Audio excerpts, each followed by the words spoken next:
About 29 minutes to 10. You are listening to Africa World Hour here on Channel Africa, the African perspective. Thank you so much for joining us this evening. So we continue with some of our top stories, and right now we dive into a decade-old but often overlooked conflict.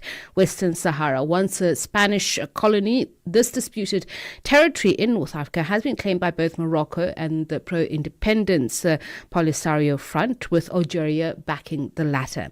Now, in a significant policy shift, the United Kingdom has thrown its support behind Morocco's autonomy plan, calling it the most credible path forward. Joining us now from Norway to speak about this is Erik Hagen, board member of Western Sahara Resource Watch. A very good evening to you, and thank you so much for speaking to us. Good evening. Thank you for welcoming me to your evening here. First, let's just understand who Western Sahara Resource Watch is and the work that they do.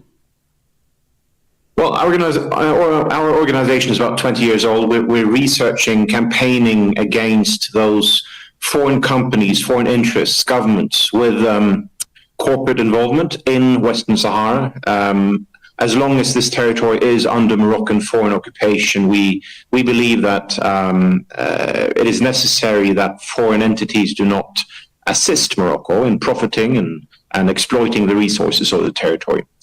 We will not see a true viable peace solution as long as Morocco is gaining from the occupation itself. So that's our agenda, working mostly voluntarily from 40 countries internationally.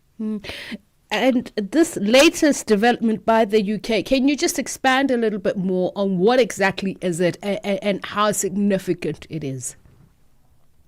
Well, Morocco and the Sahrawi Liberation Movement presented its solutions to the conflict, so to say, 18 years ago to the Security Council.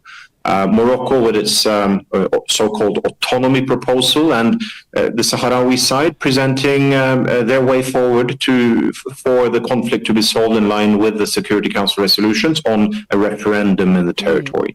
Now, these solutions are received in different ways. Of course, your government, the South African government, is very clear on the Sahrawi side, supporting the self-determination and decolonization. Whereas some of Morocco's closest allies have shown support to this so-called autonomy plan. The autonomy plan basically means it's a dangerous word. It basically means to integrate Western Sahara into Morocco. That's what the autonomy plan, in essence, means. So to see the UK so clearly now position itself, seeing this autonomy plan as the most viable plan, we find that deeply regrettable. It's UK is a government that tries to give an image that it supports international law, legal principles, human rights internationally, and then to see it taking this approach is regrettable.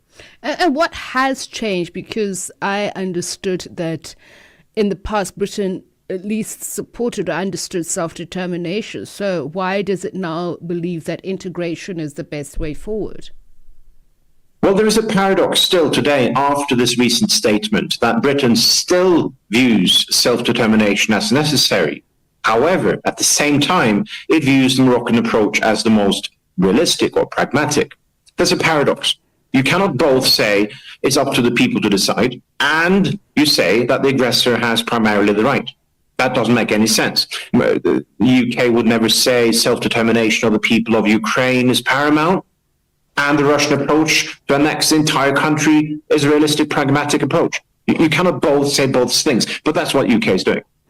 So there's nothing changed in UK support to international law and self-determination, except that in addition, it does not really prefer it. And we know, as you mentioned, the UN supported a referendum and sees Western Sahara as a non-self-governance territory. So for, the multilateral system and, these discussions underway at the Security Council, what does the UK's position then mean for this issue going forward, basically? Well, the UN Security Council, the key problem with the conflict has throughout been that the Security Council has had members among the permanent five that have been so strongly favoring the Moroccan side, most of all the French, but now also particularly Donald Trump. So you have US and France are basically saying that Western Sahara is part of Morocco. It's an extreme position to take. So there's nothing new in the sense that there are countries in the Security Council that backs international law, or countries that don't. So the Security Council has always been a bit split. But it's regrettable. Now we have the absurd situation that Russia, which is the other veto, violating international law in Ukraine, is the one that is upholding it, while the supporters of Ukraine the roles in Ukraine are upside down.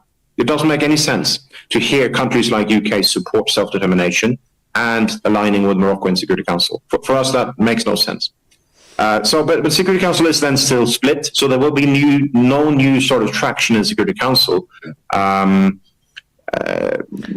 long as there are... But I'd imagine that it then puts...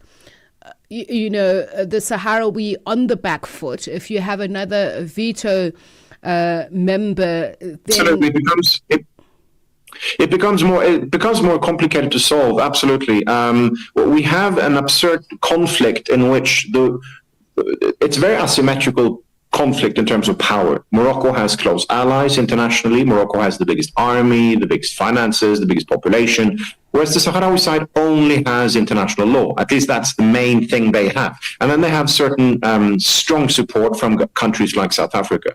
But so there's always been this mismatch between those two countries. What does not change is the international law. I mean, the right to self-determination and the right to decolonization for these people does not change with the UK's shift. So the principles still apply, and the principles can still be applied in international courts. And then you would have this hypocrisy is becoming quite clear. There have now been 10 rulings in the European Court of Justice over the last decade that very clearly state that Western Sahara is not part of Morocco, and any international trade agreements cannot apply to Western Sahara if you sign it with Morocco, etc.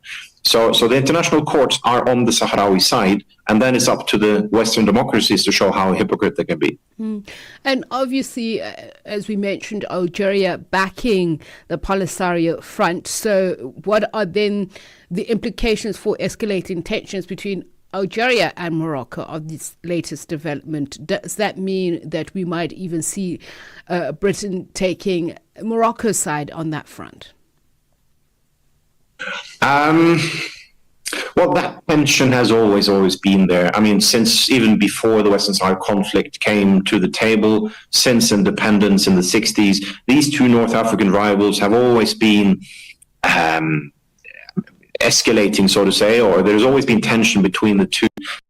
Having a European country like UK siding with Morocco, I don't necessarily think it changes anything in that dynamic between these two North African states. And also the Algerian support for the Sahrawi side is very strong, just as other African states still. So I don't see necessarily that as a topic. Okay.